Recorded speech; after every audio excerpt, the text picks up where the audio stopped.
Muy buenas noches, amables televidentes. Qué bueno reencontrarnos con ustedes para compartir su espacio Visión Integral. Señor Juan José Encarnación, ¿cómo está usted? Dígame, El saludo del COVID. Juan José Báez. Estamos bien, estamos ¿Eh? bien. Estamos bien, muy Y tú bien. estás más bien todavía porque estás conmigo aquí. Exacto. O yo estoy contigo aquí. Exacto. ¿Qué salto qué? No, que ¿Es así? Que es así como usted Ah, dice. ok. Mira, vamos a recordar a los amables televidentes que nos puedes ver a través de TV Quisqueya, canal 1096 de Optimum, a través de This Network y a través de Slim Latino para todos los Estados Unidos, Canadá y Puerto Rico. Y en todas las redes sociales usted le puede dar seguimiento a lo que ocurre en este espacio todos los domingos a las 8 de la noche. Me tienen un gran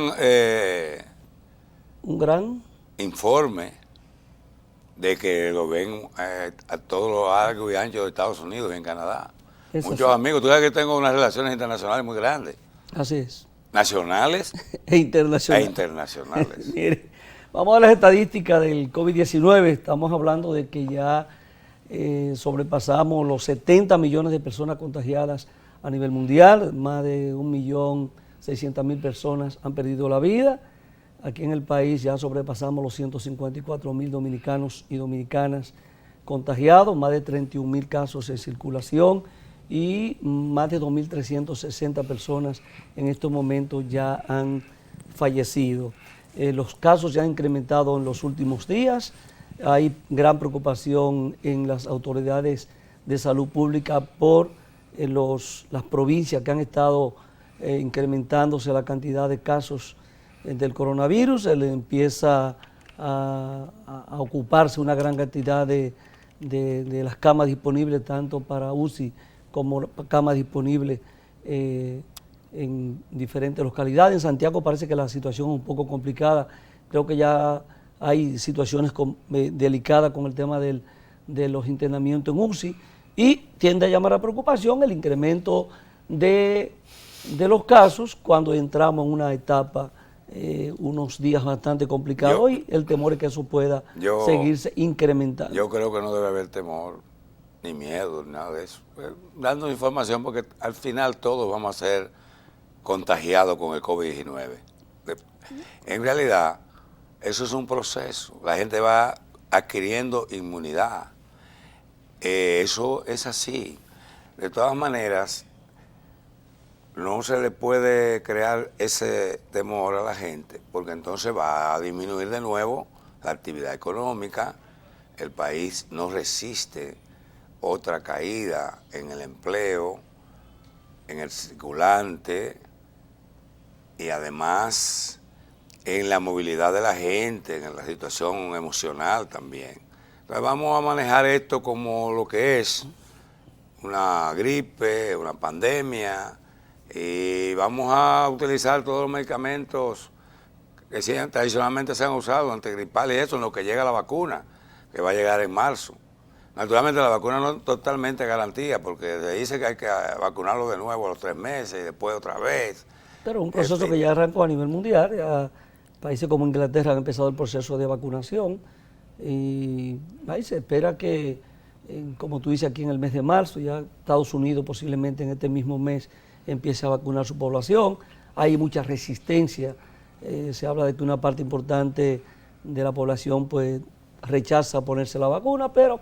¿Tú te la pondrías la vacuna? Yo me la pondría, me la pondría ¿Seguro? inmediatamente, ¿Seguro? después que usted se la ponga para ver la reacción en usted, pero yo me la pondría, Bueno, yo me la pondría. Pero fíjate cómo han empezado a vacunar los médicos, todo el personal de salud, autoridades, o sea que yo creo que no hay temor para eso, pero hay que esperar a ver qué va a pasar. Hay mucha gente que me dice que no la quiere Pero eso poner. será la gran esperanza de que el próximo año ya la mayoría de los países estén en ese proceso de vacunación y que realmente entonces se pierda el temor y el miedo, algo que es una realidad. Que no se baje la guardia y al margen de que ver cómo vamos a manejar esto en estos próximos días, pero yo creo que las autoridades tienen que mantener los mayores controles. Vamos a ver cuándo venga la apertura, cuáles serán los días, cuáles serán los horarios, pero la gente tiene que entender que esto sigue siendo una realidad. Mire, la ministra, nombraron la ministra de Salud, ministra de la Juventud, sobrecayó sobre alguien que estaba en el Ministerio de la Juventud. Estamos hablando Luz del Alba Jiménez Ramírez, es la nueva ministra de la Juventud. Ya termina el caso de Kimberly Taveras Duarte, que duró muy poco tiempo. Yo creo que establece récord, ¿no?, en los días que duró en el ministerio por la situación en que se ha visto envuelta.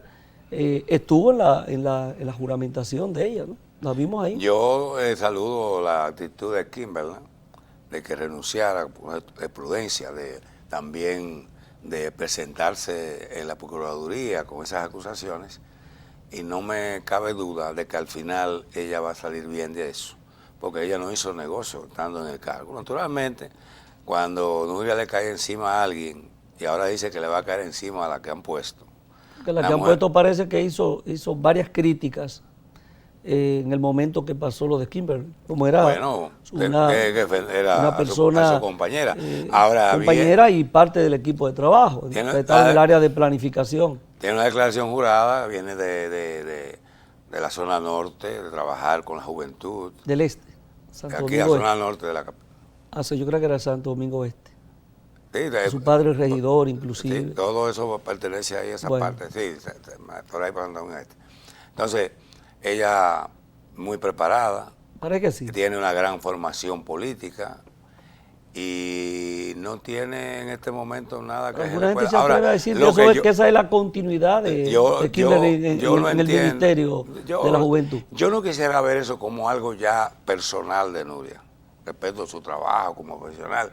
Pues si mire, esa yo la voy a perseguir también, porque ella va a querer hacer lo mismo que hacía su jefa. A mí me parece que el papel de un periodista... Yo pienso que por la defensa que no debe ser de inquisidor. Ahora, apuesto a Luz del Alba de que va a hacer un buen trabajo. Ahí, naturalmente, todos los funcionarios del gobierno tienen que poner su café bien puesto, bien claro, para que se salven de... Pero lamentable que una carrera que venía como en ascenso, de repente se detiene. Bueno, la vida es esa. La vida es esa. Hay que ver que ella salga bien de este proceso. Tiene todo el derecho a demostrar su inocencia en las cosas que se le están imputando, pero lamentablemente pues fue muy efímera su paso por el Ministerio de la Juventud. El tema con los fondos de los partidos políticos ha traído crítica ya cuando se ha dado a conocer definitivamente que en el presupuesto de la Nación se contempla la reducción del 50% de los fondos destinados a los partidos políticos, que era 1.260 millones, y parece que nada más están consignados 630 millones, y el restante, la mitad, para la construcción de la extensión de la Universidad Autónoma de Santo Domingo en Santo Domingo Este. Pero hay resistencia. Hay resistencia, hay reacciones. Dice que se le engañó, que eso en algún momento no estaba contemplado, que se había acordado que fuera los recursos que establece, que estaban en el presupuesto, sin la disminución. Pero el presidente lo planteó que le iban a bajar la mitad. Que lo iban a bajar, pero parece que en el presupuesto no estaba la disminución, y después entonces, eso como que no ha quedado claro. Algunos legisladores han dicho que ellos no vieron que eso estaba como se había acordado, que era, habrá se que iba a quedar así, al país. Y dice que el director del presupuesto, creo que había un párrafo que lo establecía, pero a la cantidad parece que estaba ahí. Eso no ha quedado claro y hay que ver qué va a pasar, porque los partidos políticos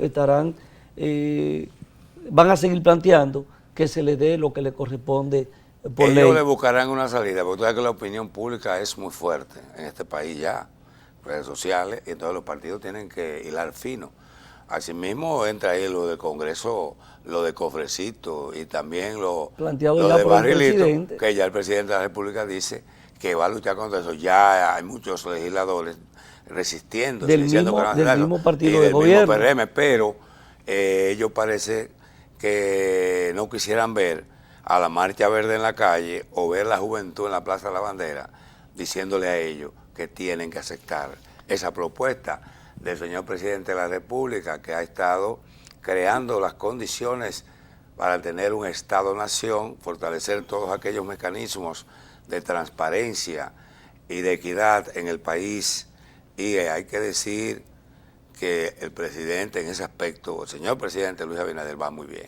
Pero yo creo que eso se le buscará una salida, hay resistencia, es un derecho que le asiste a los partidos políticos. Hay compromisos, organizaciones políticas que tienen compromiso de locales, de empleados, de una estructura política, y si no tienen recursos, por otro lado, por otra fuente, pues estaban contando con esos recursos. O sea ahí al final eso tendrá que buscarse una salida, porque los partidos... Quizá una disminución los partidos, menos drástica que esa, ¿no? Los partidos son el soporte de la democracia, y en realidad no debemos debilitarlos. Ahora, sí hay que buscar, como tú dices, una salida de consenso, así como hay que buscarla con los senadores y los porque no están conformes, porque es que parece, según algunas declaraciones, yo creo, no sé si alguno llegó a mencionar la palabra estafa, me parece que alguien lo llegó a mencionar. ¿Estafa? Sí, porque no estuvo claro, o sea, no estaba claro en el momento. Y ellos parece que votaron por el presupuesto pensando de que iban a tener... No, que no leyeron, como siempre. No lo leyeron. Juan, pero recuérdate que la rapidez con que esto se aprobó, hubo crítica en algún momento de que ese presupuesto no se le permitió el tiempo hábil para la discusión. Y tú en un mes no podías aplicar eso. Sí, comisiones, mire hermano, es que no leen. Así fue cuando pasaron lo de agarre y gol. ¿Te recuerdas? Que no leyeron. Ha ocurrido en algunos momentos. Hay muchos proyectos que han pasado que ellos no lo leen. Eso significa que si no hubieron ese párrafo no hubo ninguna estafa. Lo que hubo fue negligencia. Lo que hubo fue torpeza de ellos para no asegurarse de que eso estaba ahí. Bueno, mire, hay una situación un poquito complicada con las cancelaciones masivas que se han dado a conocer en esta semana de parte del Ministerio de Educación. Han dado una cifra astronómica. En pocos meses cancelar 22.000 servidores públicos del área administrativa, que tiene que tener más de 80.000 personas. El Ministerio de Educación es el ministerio más grande, tiene más de 200.000 empleados de profesores y la parte administrativa. Entonces se habla de que en pocos meses se han cancelado, creo que al mes de noviembre, unos 22.000 empleados del área administrativa. Empleados. Empleados del área administrativa. Empleados. Del área administrativa. Tú puedes estar nombrado. Mira, tú puedes estar nombrado como empleado administrativo, pero portero. ¿Cómo tú vas a pensar que en una escuela de 200 estudiantes puedes tener 15 secretarias, 20 conserjes, 10 mayordomos, 20 jardineros? Bueno, sí, lo que hay que hacer porque es una ¿qué evaluación. pasó? No, ¿qué fue lo que pasó? En los tiempos de Navarro y ese grupo, agarraron para la campaña electoral, las primarias, para vencer a Leonel Fernández, y para la campaña electoral de las municipales, de la presidencial, metieron más de 40.000 personas ahí a lo largo y ancho del país. Se ha hecho una evaluación de eso, y hay gente que cumple sus funciones, ¿verdad? Cuando se cancela masivamente así, se cometen muchas irregularidades, se va muchísima gente que posiblemente esté cumpliendo, que tenga un tiempo trabajando, que esté asistiendo a su trabajo, que por la misma situación yo conozco casos. Entonces, yo conozco casos que estaban trabajando y los cancelaron. Dice el ministro que va a hacer una revisión y que los casos que haya que reponer serán repuestos. Sin embargo, yo creo que mucha gente, yo creo que en medio de una situación como la que estamos, cancelar 22.000 personas de una sola institución, es mucha gente cancelada. En Villamella, yo creo que debe revisarse. En Villamella cancelaron una prima mía que sí trabajaba. Cancelaron otra en Ocoa, que trabajaba en la escuela, que sí trabajaba. Pero mire, entonces, y una señora de 60 y pico de años, que también inclusive con problemas de salud en también suya. Que esa trabajaba, sí. Pero a veces no son 3 casos suyos. 2. Y que yo empiece a decir que yo tengo 3 casos más. No. O 2 casos más. No, pueden haber muchos casos que entren en esa misma modalidad. Pero si hay esos 2 casos, pueden haber muchos más. Yo creo que hay que tener cuidado al tomar decisiones como esa, y ojalá que esa cancelación llamé al coordinador del distrito y hablé con él. Ya no se puede hacer nada porque ya le pasan a Machete. Porque hay muchas protestas en muchos distritos escolares, distritos del Ministerio Escolares, ¿sí?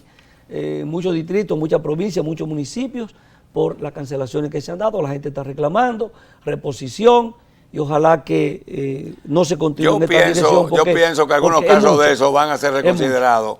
Van a ser reconsiderados porque en verdad hay gente ahí que trabaja infelices también. Pero en medio de una situación como la que estamos viviendo, yo tirar te estoy tanta gente a la calle así, yo te estoy hablando que esa señora, en poco tiempo. esa señora, la única que trabaja en su casa era ella, con 12,000 pesos. A usted le corresponde reponerla. Vamos a hacer la pausa. No, voy a tratar de hacer Usted un la va a esfuerzo, reponer. porque- Vamos a hacer una pausa y en breve retornamos.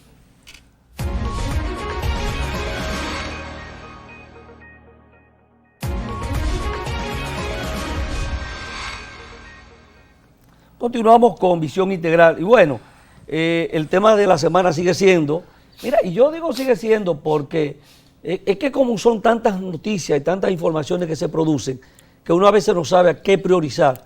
Porque el presidente solo, tú tendrías que dedicar los programas para analizar las noticias que produce el presidente de la República en una semana. Es una cosa increíble. Tú que estabas preocupado. Porque un acto, otro acto y una actividad y la otra actividad.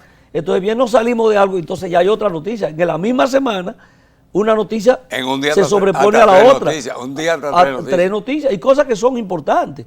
Pero es un presidente que no se detiene. Yo digo que en algún momento él bajará la guardia. Pero no debemos dejar de mencionar pues lo que pasó ya finalmente con la llamada operación Antipulpo. Él ¿no? va a bajar la guardia en el 2025.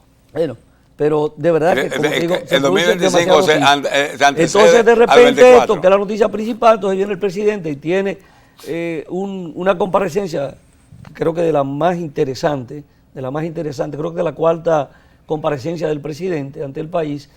Y bueno, por los temas tratados, la dimensión de los temas tratados, a ver qué va a pasar más adelante.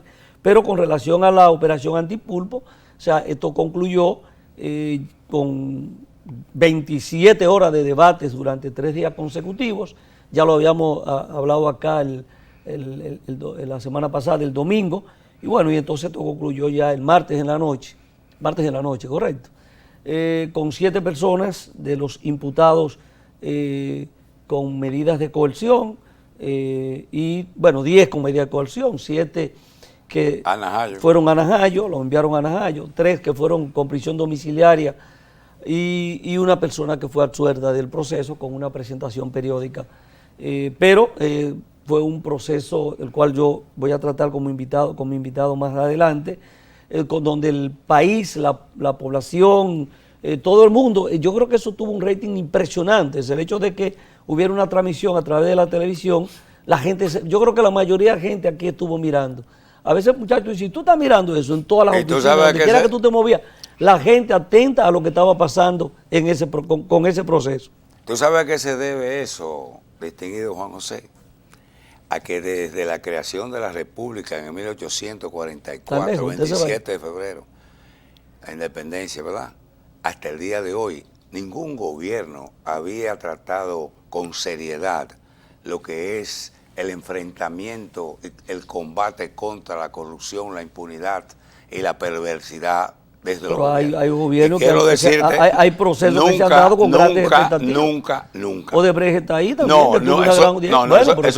Es una pantomima. Está ahí. No, es una Y en pantomima. el gobierno de Leonel Fernández hubo varios casos de corrupción, más de 40 casos de corrupción. No menciona eso. No, pero óyeme, así. Oye, no mencione eso, son pantomima, imitaciones. No, hay gente condenada. Ahora. El tema de los banqueros que en algún momento fueron condenados. Como Leonel nombraba y Danilo Medina, el procurador de la República.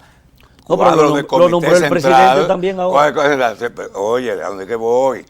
El Comité Central del PLD o del Comité Político, esta Miriam Germán no es de ningún partido político. Por eso la llaman una procuradora independiente que va a ser establecido en la Constitución cuando se modifique. Y Jenny Berenice también, que han estado jugando un papel determinante, Camacho y Alejandro Vargas, en el asunto de juez de la coerción. Ahora te quiero decir lo siguiente. Este país estaba ávido de justicia desde hace tanto tiempo.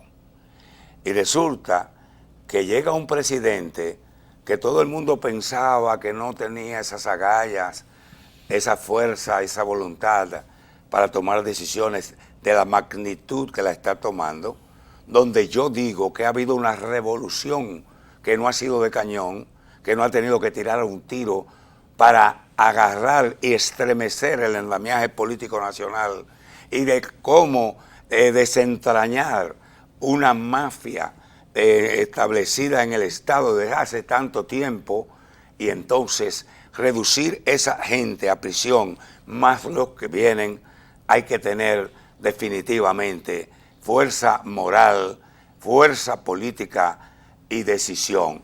Y esto va a llevar a la gente a creer. Por eso tuviste una audiencia 100% ese día. Todos los demás canales perdieron su tiempo, y los medios de comunicación, porque la gente nada más estaba en eso. Y la juventud, y la gente decente de este país, la sociedad civil, el PLD, sus dirigentes medios de base, que un 90% son gente buena y gente seria, estaban todas contestes de que había que hacer justicia, porque en verdad las cosas que sucedían en este país eran insólitas, solamente para llegar al libro Guinness. Y lo que está saliendo de ahí, Maco Cacata y tantas cosas, señores, espanta al mundo y a la República Dominicana. Cómo se iba el dinero como el agua entre los dedos, como si un río se lo llevara. Eso parece casi un poema suyo. Pero mire, no va a ser ni el primero ni el último, los casos se van a presentar. Doña Milagro decía que habían unos 3 o 4 casos ya de este gobierno. Pero qué bueno que se presentó, yo estoy de acuerdo. Pero tú viste yo que, creo que, sí, que eso lo decíamos aquí. no, Señores, cuiden eso del PRM. Hay 4 casos ya. Pero hay, en otras administraciones también se han presentado casos. Yo creo que hay una grande voluntad, una decisión del presidente. Esto se conecta con este discurso, que creo que ha sido el discurso más valorado. El presidente ha tenido, creo que 4 discursos con pero este discurso que coincide con el Día Internacional de la Lucha contra la Corrupción, que él ha llamado, que es un plan nacional contra la corrupción y ¿qué fue lo que más te gustó del discurso? Y persecución. ¿Qué fue lo que más te gustó? Recuperación del patrimonio. A mí, no, exactamente. Yo creo, Espérate que dijiste ahí. Dice Luis Abinader lo siguiente: voy a designar abogados para que recuperen lo robado. Eso es lo que se llama algo increíble e histórico. Y le voy a decir, y lo hemos dicho tú y yo aquí, pero lo del pasado y lo del presente y lo que vienen. El que no se cuide, el que crea de ahora que se va a salvar, se equivocó. Por eso le hemos dicho, cuidado. Por eso le expresaba yo recientemente, desmantelen esa mafia que está en los departamentos de compra de todas las instituciones del Estado. Mira, yo creo que aquí, inclusive el presidente ahí habla de se habla de una reforma a la Constitución, que yo no sé si en este momento nosotros debamos entrar en un proceso de reforma a la Constitución para implementar algunas de las acciones que él entiende que tienen que implementar en su gestión de gobierno, porque esta es una Constitución que se reformó en el año 2010, y yo creo que hay, como 30 leyes que todavía hay que impulsar, que están por ahí, y que no sé si es prudente el tema de la reforma a la Constitución, pero para fortalecer los mecanismos en contra de la corrupción, yo creo que hay decisiones administrativas. En el primer semestre del próximo año, lo que hemos dicho me aquí parece siempre, que va a ser tú sabes lo que hemos dicho aquí siempre, que aquí hay leyes suficientes, aquí lo que no hay es el cumplimiento de esas leyes, pero que hay leyes suficientes para todo. Se está hablando del tema de una subdirección antifraude en la Contraloría, se está hablando de la modificación de la ley de la ley 1007, que era la Contraloría para que haya mayor control interno. De la elección del procurador. Las unidades de control interno existen en todas las instituciones del Estado. Se habla de modificar la ley de la Cámara de Cuentas, ¿no? Se habla de que en 60 días tiene que, después que se haga una auditoría, de hacer auditorías anuales a través de la Contraloría en todas las instituciones del Estado, y que esa auditoría tiene que estar en 60 días ya con los resultados. O sea, hay una serie de iniciativas que ojalá que se puedan implementar. Ojalá que se puedan. Ojalá que se puedan. ¿Tú lo dudas? El tema de la Oficina de Acceso a la Información Pública, que existe en todas las instituciones del Estado. No lo está planteando Luis Abinader. Bueno, pero es abierto todo. Ese contacto con la población a través de un portal donde la gente pueda verificar todo lo que está pasando, y sobre todo lo que tiene que ver con las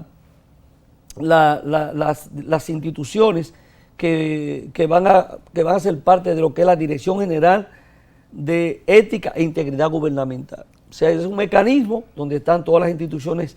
Fue ascendida Milagros Tibós y Carlos Pimentel. Que ella va a ser la jefa de eso. La que va a ser la directora general y Carlos Pimentel, y Carlos Pimentel, el director ejecutivo. Ahí está Hacienda, la Contraloría, la Tesorería, Presupuesto y la Unidad de Análisis Financiero del país. O sea, toda esa estructura, que es la que tiene que ver con la lucha contra la corrupción, estarán articulados en un mecanismo. A mí lo que a veces no me cuadra mucho es como crear tantas instituciones, tantos organismos que a veces pueden ser funcionales. Es que son las mismas instituciones fortalecidas. Insisto, todas esas leyes, las leyes están ahí, aquí lo que falta es muy débiles, muchas. Lo que pasa es que si fortalecen eso que ya existe, darle más oportunidad de que el control sea claro, entonces hay que respaldarlo. Yo creo que en algunos 6 meses podríamos ya estar hablando de que se va a convocar la Asamblea Nacional para modificar la Constitución.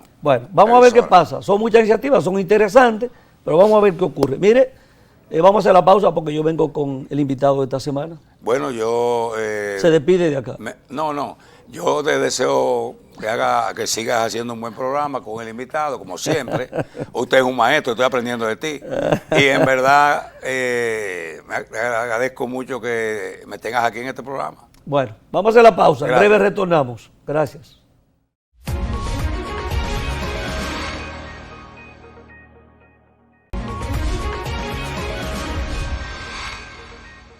Continuamos con Visión Integral.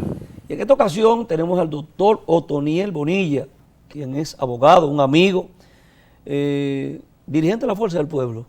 Así es. Así es. Bueno, y también fue director de la Dirección de Persecución de la Corrupción Administrativa. ¿Cuántos años tú duraste ahí, Otoniel? Bueno, primero saludarte y agradecerte por la invitación. Estuvimos entre 2004 y 2008 como subdirector. Y después. Y de 2008 hasta enero de 2013 como titular, como director. Así que usted duró 8 años. Así es. Así que es un placer tenerte acá. Mira, quisimos conversar contigo para un poco evaluar como los aspectos técnicos, ¿no? Ese proceso que la población estuvo atenta a lo que iba a ocurrir durante 27 horas, 3 días consecutivos, horas que parecían a veces interminables de ese proceso, lo que se ha llamado la operación Antipulpo, ¿no? Que lleva a cabo la Procuraduría General de la República a través del PETCA, que ahora es Procuraduría Especializada en la Persecución de la Corrupción Administrativa, y que tuvo a su cargo llevar ese proceso el juez Alejandro Vargas. ¿Cómo tuviste ese proceso desde el punto de vista técnico? Porque era conocer un proceso, o sea, no era ya un proceso de fondo, sino era un proceso para ver la medida de coerción que se iba a imponer a los imputados, en ese caso que son 11 personas que estaban en ese proceso. ¿Cómo tú evalúas lo que la población estuvo mirando y desde el punto de vista tuyo, que tiene una gran experiencia en los temas judiciales? Bueno, lo primero es poner en contexto cómo se da esta dinámica. En la fase inicial de la investigación, la fase preliminar, el Ministerio Público, en este caso a través de la Dirección de la Procuraduría Especializada de Persecución de la Corrupción, hace indagatorias que en general son secretas o con la mayor discreción posible. Se sabía que había una investigación en curso, pero no se conocían los detalles, ni se conocía exactamente quiénes serían los implicados, aunque algunos de ellos habían sido citados a la Procuraduría públicamente. Y una vez el Ministerio Público, bajo su criterio, ha entendido que tiene suficientes elementos que acreditan la comisión de una infracción penal, de un delito, entonces promueve ante el juez que sean impuestas medidas cautelares. Es lo que el país pudo ver, pudo apreciar a través de la televisión, los distintos medios que transmitieron estas audiencias, que conforme al código debe ser una audiencia sencilla, adaptada a la sencillez de esa audiencia, pero que por la naturaleza de los hechos, la cantidad de implicados y el volumen del expediente. Sí, por eso decía, la naturaleza de los hechos, los elementos que se han recabado durante la investigación preliminar, y porque los casos de corrupción por sí solos son de naturaleza compleja. Y en la especie, en el caso concreto que estamos abordando, pues el Ministerio Público requirió del juez que fuera declarado conforme, para ser procesado conforme a las reglas de los asuntos complejos, que es una reglas especiales que establece el Código Procesal Penal. Esto hace que se extendiese un poco más de lo que ordinariamente ocurre. En una infracción ordinaria común, de la que conocemos, un homicidio, un robo, pues es sencillo acreditarlo, pero en estos hechos se requiere un esfuerzo superior. E incluso los propios abogados aprovechan cuando son casos notorios, que están siendo televisados, ¿no? Entonces hacen gala también de sus conocimientos y de sus habilidades. Entonces un escenario como para proyectarse, para venderse, para vender sus capacidades y todo eso. Y además de esto, hay un joven ahí que pienso que lo logró, Eduardo Núñez. Y además hay que señalar, el país le está dando seguimiento y quizás, o sin el quizás, todos los estudiantes de Derecho, cuando hay casos de esa naturaleza, le ponen la atención. Entonces, sirve como un proceso educativo. Por consiguiente, los profesionales que allí intervienen, tanto el juez, el Ministerio Público, como los abogados, intentan hacerlo de la forma incluso más académica posible, porque también contribuye a la formación de los propios acuciosos del tema. Pero en general, yo pienso que el proceso fue correctamente dirigido por el magistrado Vargas. El magistrado Vargas tiene mucha experiencia, tiene mucha sensatez, mucho conocimiento de la dinámica de las audiencias.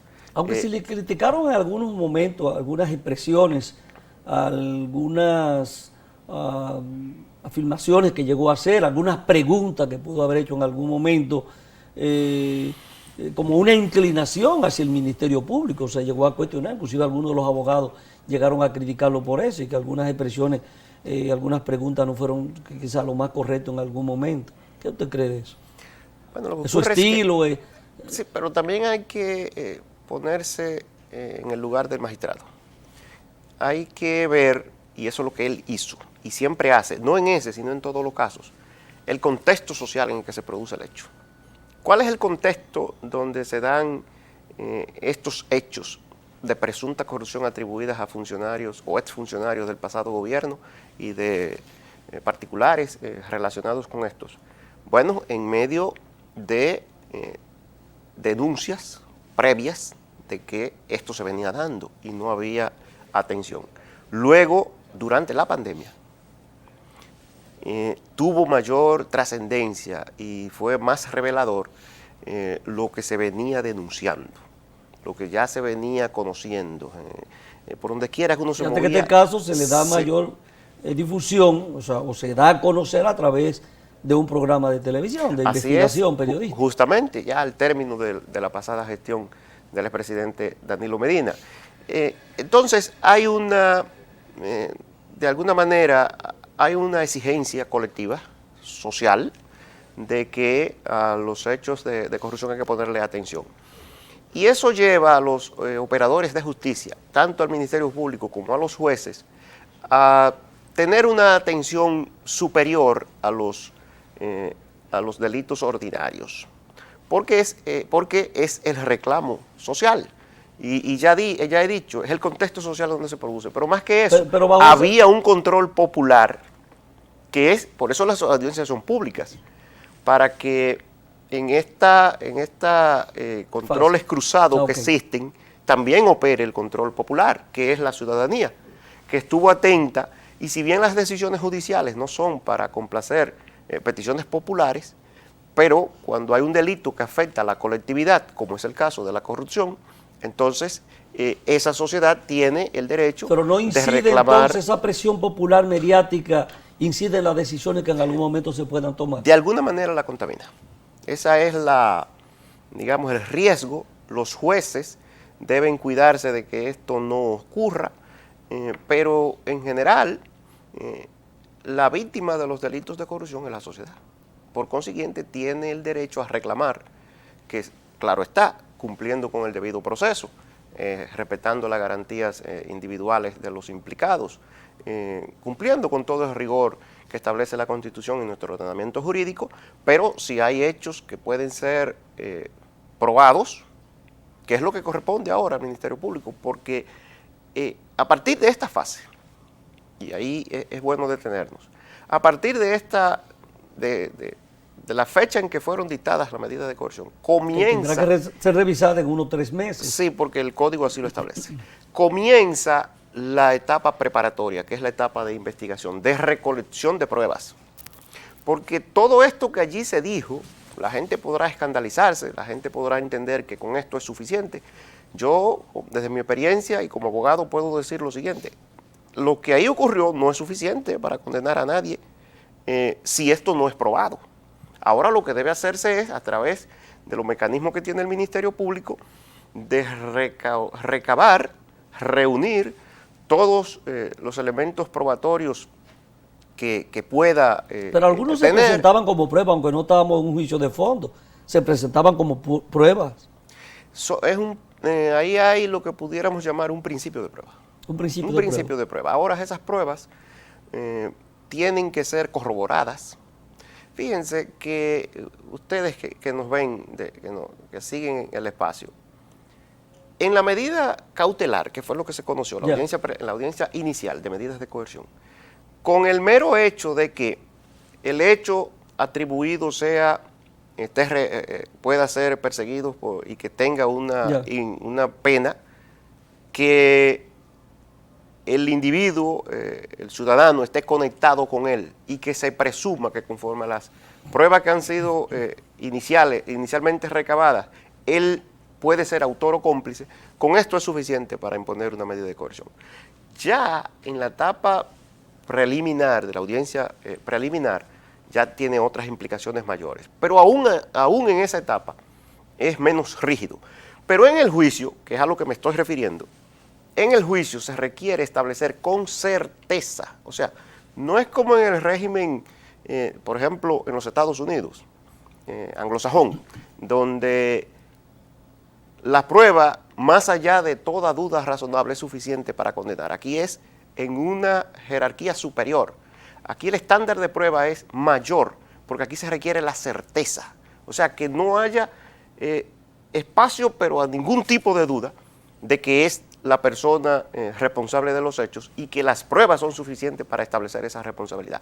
Por eso digo que esta fase que ahora que ya ha comenzado, es la etapa fundamental del proceso penal, y en delitos de esta naturaleza con mayor énfasis, porque es donde deben recabarse todas las pruebas y que esas pruebas sean acreditadas, sean incorporadas al proceso de manera lícita, o sea, que aquellas que requieren de la autorización de un juez, pues el Ministerio Público se haga prevalecer de ellas, y que todas aquellas que requieren la participación incluso del propio imputado, como son los informes de peritos, ese tipo de cosas, entonces también, o sea, hay un rigor que debe cumplirse, pero con lo que vimos, con lo que pudimos apreciar, lo que conocemos según se ha difundido en los medios de comunicación, yo creo que el Ministerio Público ha dado un paso importante, el Ministerio relevante. Público ha celebrado, digamos, ha mostrado satisfacción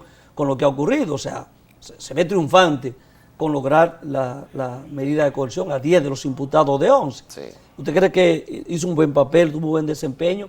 Y si podrían el proceso de investigación, algunas personas más están involucradas cuando ya la investigación arranque de verdad. Bueno, sobre esa última parte, ya la magistrada Jenny Berenice a veces adelantan algunas cosas. Lo anunció y dijo que tal vez ahí no estaban todos, pero que iban contra todos ellos, ¿verdad? Y dijo también que no necesariamente había utilizado o hecho acopio de toda la información y pruebas que tienen, lo que indica que esto se va a ampliar. Y es lógico que así ocurra, porque, veamos, la Oficina de Ingenieros Supervisores de Obras del Estado De los implicados ahí solo habían 2 personas, el director y un subdirector. Y salen nombres a relucir. Salieron claro, varios. Claro, entonces, Y en una nombre institución... y nombre de empresarios, Claro. de empresas importantes del país. En una institución como esta, incluso el FOMPERO o cualquier otra, y la Contraloría, el Contralor mencionó a 2 personas más. También hay mención. Ya de ahí, de la audiencia de Ahí se mencionaron coerción, más de 10 personas entre empresas y personas. Se mencionaron mucho más. Así es. Entonces, lo que quiero significar es que en una institución, para realizar acciones de la entidad, para incluso ya desde el punto de vista penal, cometer hechos de la naturaleza que están siendo imputados, no es suficiente con el director y un subdirector. Por ejemplo, en OISOE se requiere la participación de muchas más personas. Por supuesto, algunos lo habrán hecho, tal vez sin dolo, que esos no serán imputados. Es lo que uno, así se rige la investigación. Otros, como decía la magistrada Jenny Berenice, podrán colaborar con el Ministerio Público y dar informaciones. Entonces, con el excontralor. Claro, a esas personas no se le imputará, esa persona irá como testigo. O no necesariamente. O no necesariamente, tal vez ni siquiera como testigo. En ocasiones es más importante la información que te dan y que tú puedes, a raíz de esa información que se te suministra, recabar otros documentos, evidencias o dirigir la investigación por otros derroteros es suficiente o es más importante. O que su pena sea mínima por el nivel de involucración. Que llevarlo como testigo. También. Podía ser. O sea, es la ventaja de que el proceso sea declarado complejo, porque con el procesamiento a través de estas normas que están previstas en el 369 y siguiente del Código Procesal Penal de la República Dominicana, el Ministerio Público puede recurrir a mecanismos como el principio de oportunidad reglado, que este es el principio de oportunidad cuando el imputado o un investigado o sospechoso colabora con la investigación, se le puede excluir del proceso, se le pueden imponer penas inferiores a las que establece la norma, en fin.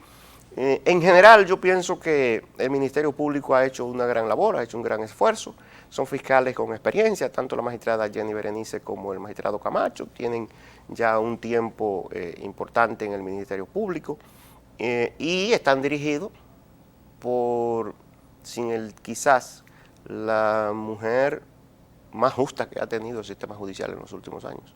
Primero, como magistrada de los tribunales y últimamente como presidenta de la Sala Penal de la Suprema Corte de Justicia y ahora como Procuradora General de la República no será distinto. Eso que da es la magistrada una garantía Miriam de ver este proceso con las mayores garantías, respetando, ¿no? Qué sé yo, diríamos, respetando siempre se habla que se le respete la dignidad a los procesados, pero sobre todo la imparcialidad, que no haya ninguna contaminación de ninguna naturaleza, sobre todo se habla de la contaminación política en algún momento por la vinculación política de algunos de los imputados que fueron funcionarios de los últimos gobiernos, últimos 8 años de gobierno del Partido de la Liberación Dominicana, el hecho de que haya un hermano del presidente involucrado en ese caso y algunos otros funcionarios de instituciones muy importantes. Yo pienso que los primeros que deben celebrar la permanencia de la magistrada Miriam Germán como Procuradora General de la República son aquellos que pueden verse envueltos en procesos de esta naturaleza, de investigación.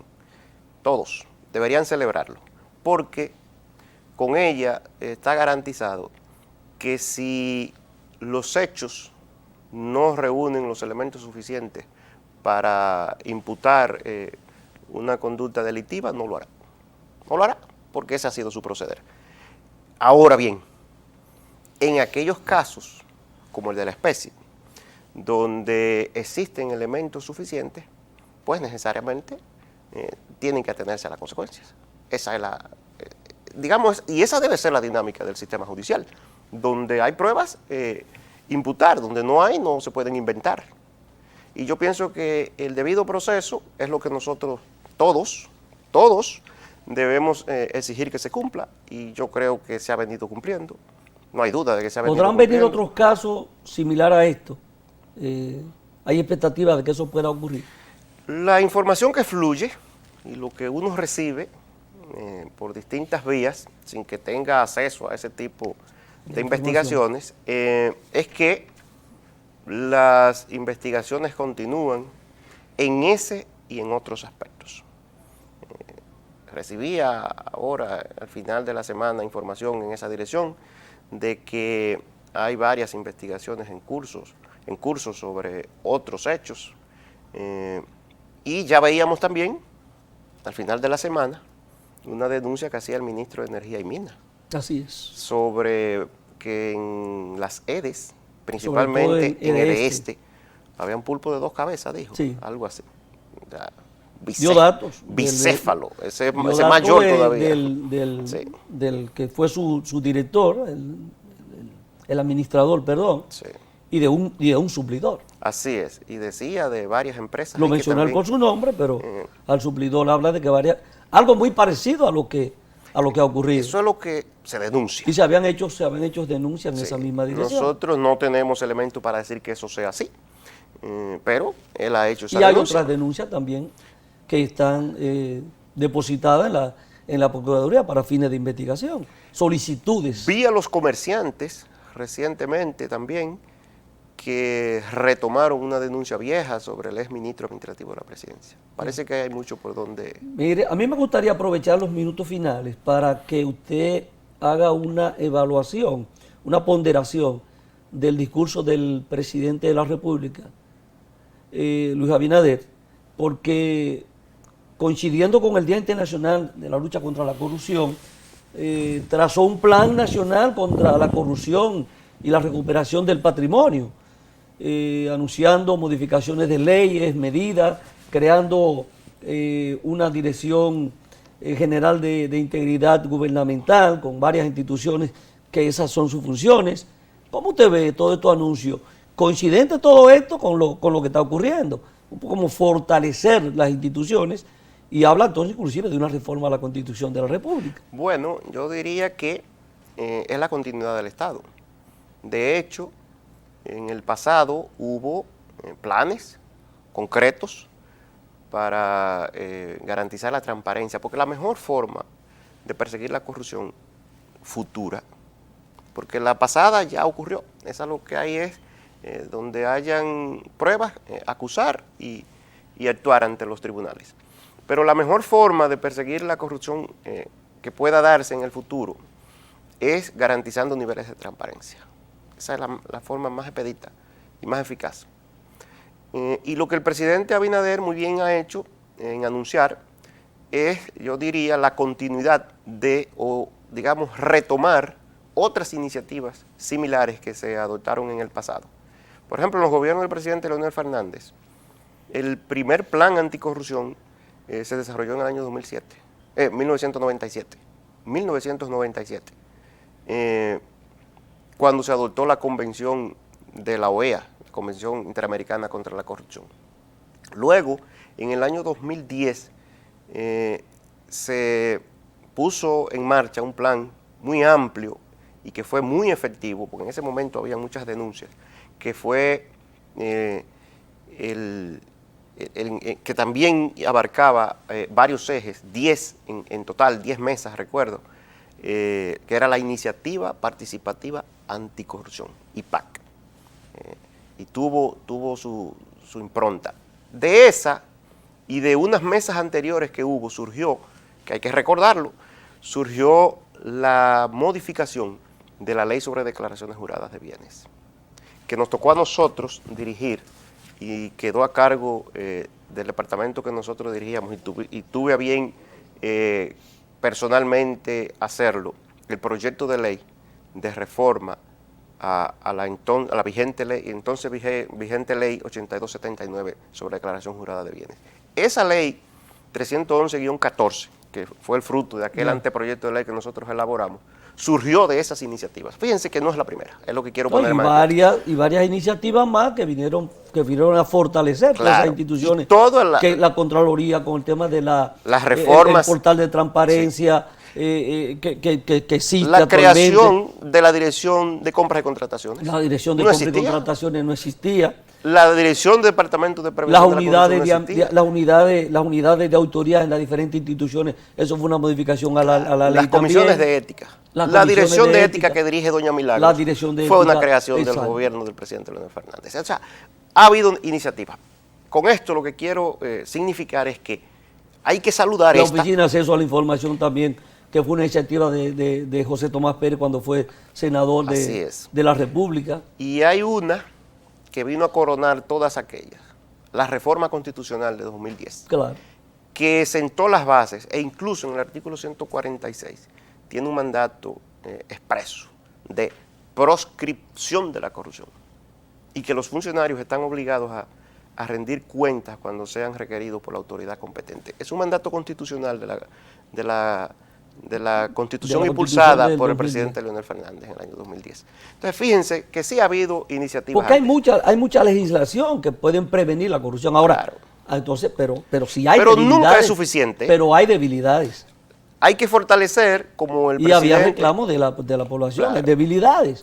Y por eso yo creo que el presidente Abinader muy inteligentemente se ha montado en medio de todo esto y entonces viene a tratar de fortalecer y aupar aún más el funcionamiento y la actuación de las instituciones, la aplicación de la Porque hay que de la ley. decirlo, ciertamente en los últimos años, sobre todo de 2015 a 2020, se abandonaron las políticas de transparencia. Esa es la verdad.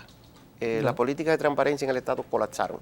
Las llamadas veedurías, ¿recuerdas? De Sí, que Montalvo, también. eso fracasó. Eso fue un desastre.